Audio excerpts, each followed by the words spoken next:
Hey everybody, welcome back to my YouTube channel. Today we're diving into an exciting and timely topic of fine art and investments or assets, right? Why collecting art is a smart financial move, especially in times of high inflation and economic downturns, such as we're experiencing today. If you've ever wondered whether art can be a hedge against inflation or a worthwhile investment, well, stick around. The recent stock market sell-off the week of March 10th saw major indices like the S&P 500 and NASDAQ Composite experiencing significant declines. Basically, y'all, we fell into the market correction territory of things. This volatility has investors seeking stable alternatives.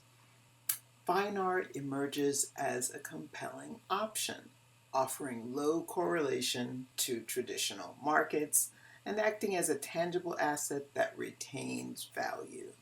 And when I talk about stable alternatives, I mean things like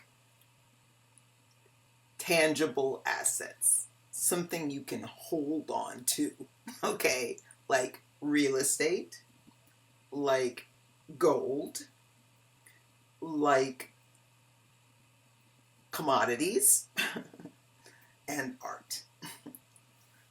So purchasing art not only preserves wealth, but also enriches your portfolio with cultural significance. And let me just, before we continue here, let me just add a disclaimer to this conversation. I am not a financial advisor. You just heard me say words like indices or portfolio, wealth, assets, investments, terms like stock market, but I am not a financial advisor. But I am an art advisor, but not your art advisor. So this conversation is really for educational purposes only. You need to do your own homework. I have done mine. That said, let's carry on with the discussion because honestly, there are opportunities here. So when people think of investments, they often turn to stocks, bonds, or real estate.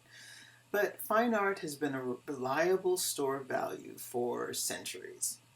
Unlike traditional assets, art is not as susceptible to market fluctuations, which makes it an attractive choice during uncertain times. Historically, the art market has shown resilience during economic downturns. Blue chip art in particular, those are works by well-established artists, have consistently appreciated in value. While other investments may take a hit, art tends to hold or even increase its value over time. Now, let me add a little disclaimer to that statement as well.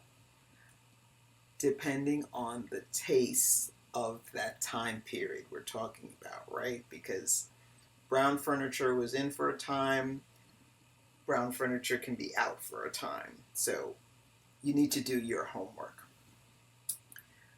In uncertain economic times, whether it's inflation soaring or a recession looming, kind of like what we're experiencing right now, savvy investors turn to alternative assets. So let's consider things like scarcity, store of value, and correlation to the stock market as kind of bonus points, right, that you take on when you're purchasing art. When you consider things like scarcity, where you can't make more of a thing, and value, when you're looking at blue chip art and its appreciation over time, and the art market in conversation with the stock market, where stocks may crash and financial crises occur. So when you're purchasing art, not only do you have this beautiful object that you love and that feeds your aesthetic sensibilities, you also have something that can potentially help your portfolio to appreciate over time. So consider art as a hedge in these uncertain times, but please do your due diligence research. And let's continue the conversation in the next video.